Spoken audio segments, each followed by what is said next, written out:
Beautiful stuff. I'm going to bring your game down to Bruce Mississippi Johnson from the Deal Baby. Bruce, the album, the album I got is a promo copy, so it doesn't have really any information other than I can say that it was produced and arranged by Bruce Lester Johnson and Johan Delgard, but the musicians who performed on the album. Oh yeah, some great guys on the album. The bass player, I have a couple of bass players playing on different tracks. One of them is named Henry Dorina, and he and I have worked together for many, many years, doing a lot of different repertoires. He's played with me for a really long time. And the other bassist is a guy called Kim Yarborough, and Kim at one point had played with the Ohio Players. He's played with Bernard Allison's Bernard Allison, yes. Right, yep. Over in France, because he lives in Paris, and he's played with a lot of different other people. A lot of the artists that come through from the States, they often hire him to play. So we've got those two on bass. We've got Johan is the keyboardist, and Johan and I met playing with Big Joe Turner, the bassist. Mm-hmm. That's how we met and decided that we would demo some stuff that ended up being the album. The guitarist is another buddy that I've worked with for many years called Eric Sylvia, and there's two guitarists as well. The other guitarist is an English guitarist called Pat West. Pat's great groove master. All the funky stuff you hear on there is Pat. And then we have Max Garout on drums and percussions, and we have David Johnson on saxophone. David has played with Screaming Jay Hawkins, Big Joe, a lot of other people. Ron Baker on trumpet. Also, we met with Big Joe, and Ron is really into jazz. He does a lot of jazz. Who else did I miss? So we've got the horns, we've got the keys, we've got the bass, we've got the guitars, and we've got everything there. Yeah, cool. And the album was mixed by a Grammy Award-winning French engineer called Veronica Ferraro. Her name's kind of difficult to pronounce, her surname. Very nice, thank you. And before we played the song, and you mentioned his name a couple of times, the opportunity came along for you to join Big Joe Turner's Blues Caravan. Talk about how that came along and what you learned during those years that's helping you today. Cool. Big Joe came along because I had a friend who had played in one of my funk bands years before, and she was a very good guitarist, and she was into the blues, and I didn't know that she was into the blues, but she was into the blues, and she wanted to form a band. And one day she called because someone else had pulled out on her, and she asked if I would do it. And I said, well, I would like to do it, but I'm not really a blues singer. And she's like, well, come on, let's give it a go. She sent me a bunch of cassettes. Back then it was cassettes with a bunch of beautiful blues songs. And I got to working on those, and we started doing, a lot of great stuff. And then through that, we demoed 4 or 5 songs. And Big Joe heard that demo, and he contacted me because he was looking for a front man. And I got into his team. Worked with him for probably less than a year, I believe, because Big Joe, he would run through musicians like people run through socks, I guess. He was old school. He was tough. But what he gave me is because Big Joe was such a control freak that he would call when the song would start. He would call, when the singer would start singing, when the singer would stop singing, when the solo, if the guitarist would start playing, when he would stop playing. He just called everything. Mm-hmm. And I never really had anybody backseat drive me as a singer as he did. And it was a very good learning experience. It was frustrating because I wasn't used to it, but all of a sudden I had someone that was pushing me to do more than I would have done myself. Mm-hmm. And in the process, he wouldn't give a lot of compliments. He would stand behind his big hat and have his head dipped down and play the bass, and every now and then he would lift his head up and go, sing them blues. and I wasn't getting compliments, so I was like, man, I'm going to get this dude to tell me to sing the blues, So I went into this like little private war with him. I was like, I am going to get him. So in the process, I got myself, if you know what I mean. Mm-hmm. We were in Athens playing in a blues club in Athens, and the gig was a week long, and I had what I would call a musical breakthrough happen there, because every night we were playing, the audience was great, and Big Joe was back there pushing it. And in my quest to get him to give me some love, I got love from the public that I'd never had before. I got something happened. And I have a picture too. There was a photographer in the audience who took a picture, and I love that picture. I've got it on the wall here. Even the picture looks like somebody else. You know what I mean? You look at yourself and you think, wow, that expression, that depth, you know. So Yeah. yes, so I learned all of that from him. He gave me that without even knowing. He just pushed me beyond my comfort zone, and then I was hooked, and I stayed in it. You know, I left his band, but I stayed in. Yeah. And probably. Yeah. I'm Go sorry. ahead. Go ahead. No, finish your thought, please. No, I was just going to say that I would call myself more so than a blues singer. I think the term blues gets misused sometimes. I would say contemporary blues soul singer more so than a straight up blues singer. I think when people hear blues, sometimes they're expecting something else. They're expecting maybe old school blues. So I would say contemporary blues soul is where I would place myself. Mm-hmm. It's interesting.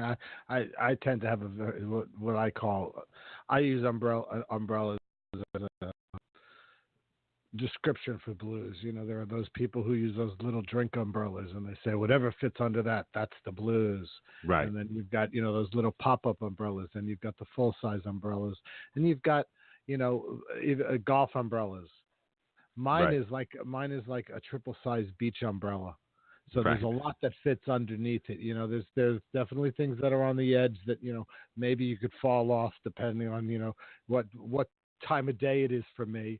But, you know, there's a lot of things that fall under the blues. And I do believe, like Willie Dixon said, you know, the blues are the roots and everything else is the fruit. So, you know, I think that a lot of things, you know, a lot of music traces back that way. Oh, that's true. You know, no doubt. I was going to say, you know, one of the probably the coolest things that happened with your joining Big Joe Turner was your meeting Johan.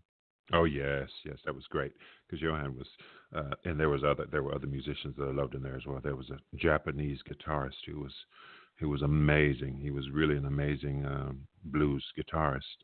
We didn't have him on the album, but yeah, he was really good. So I met Johan and Mar, a guy called Mar Tadani, and Johan's a great guy. And we just said while we were driving across Europe in an old beat up van, we just said, hey, when we get a chance, let's do some demos. And then he finally came around to my place before I left Paris. And we spent a few afternoons. I don't know how many it was really, but it seemed like it may have been a week or two maximum. And we wrote 11 songs. We wrote 11 songs, 12 songs, and 11 are on the album. Mm-hmm. And that was it. We just left one off, and everything that we demoed became the album. So it kind of felt like that was a good collaboration. It was a good flow. We didn't beat our, you know, we didn't kill ourselves if we couldn't get it together. Everything just kind of fell. You know, he would play a chord progression, I would find a melody and a lyric, and we'd go that way, and we just, you know, ping pong off each other and just go. You know. That's great. Sounds like a great partnership. You've since moved to London. Are you still working together? You know, with the internet today, it's so easy to send files and the like. So is there still collaboration going on between the two of you? Well, at the moment, there's talk of collaboration because Johan's really busy. Before I met him, he was in the blues world, and then the pop world got a hold of him, and now he does a lot of touring and a lot of studio work and producing, and he's really busy, but we still have strong desire to write some new songs, so that's on the table right now. We're saying, you know, once he's got a break and I've got a break, we're going to sit down with Skype and start writing some stuff, and maybe, you know, I don't know if we'll go roots here, maybe a little bit more rockier.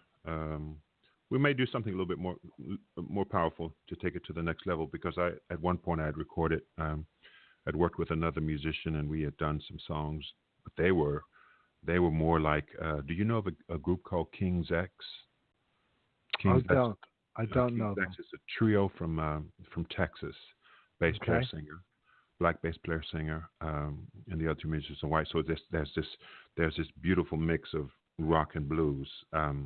And when I heard that, I thought, wow, this is amazing. And then I started transforming a few of my funky songs at the time into more rockier things. So I ended up with this album that was like full saturated guitars and big drums. And I really enjoyed it. I really enjoyed singing that.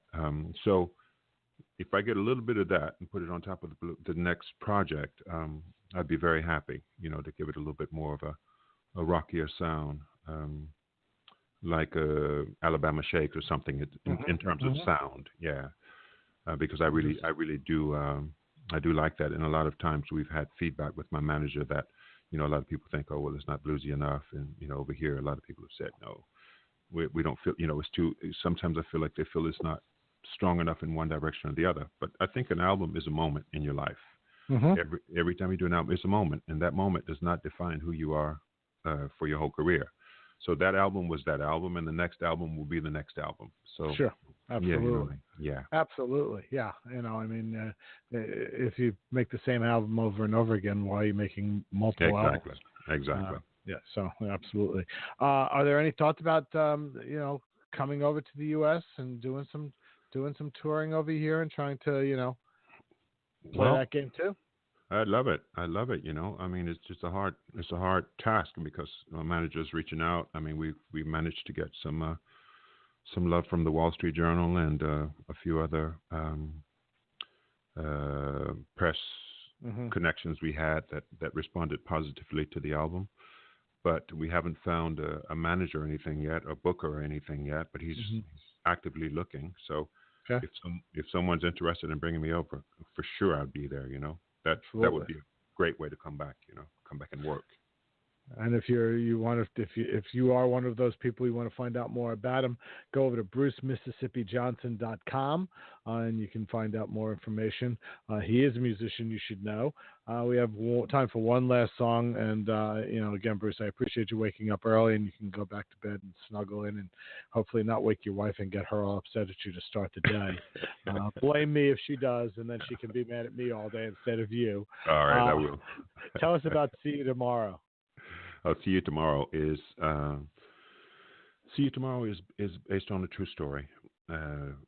In my long journey of love affairs, I was the lady that I stayed in Paris for. That's who that song is about. And she was English. We lived together for a couple of years, and we separated. And a couple of years later, I discovered that she had been killed in a car accident in the States. So I thought, I'd always had a song for her in all of my repertoires, and I thought I would write something for her, for anybody that could have lost someone in that sort of way, for someone that didn't get to say goodbye to someone. And so I took elements from our breakup.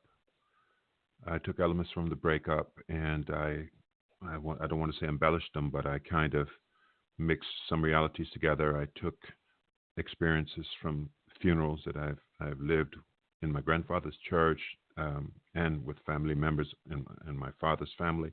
I just took some of the emotion that I felt there, and because I never got to see her to say goodbye. For example, I didn't get to. Sure. Her body didn't come back to Paris, as far as I know. So I created that.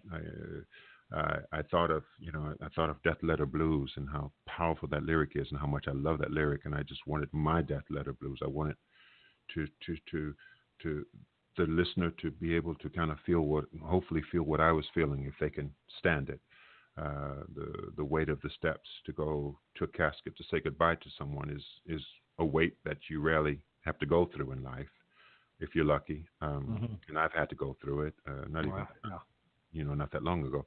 So I kind of took that. I took the suspense of the breakup, which was me waiting for her for hours, not knowing where she was and worrying about her, and then she showing up, and then us breaking up, and took a bit of that, and then went through, so it's basically just talking about losing someone that I didn't even love her anymore. Yeah. I didn't love her in the way actively as in a couple anymore, but I just kind of felt she died very, very young, and I kind of felt like, why did she go so quickly? So that's what the song is about. Yes.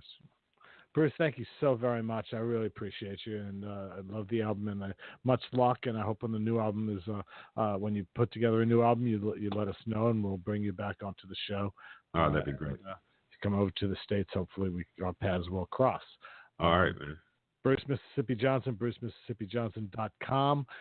The album is entitled The Deal Baby, and this is See You Tomorrow.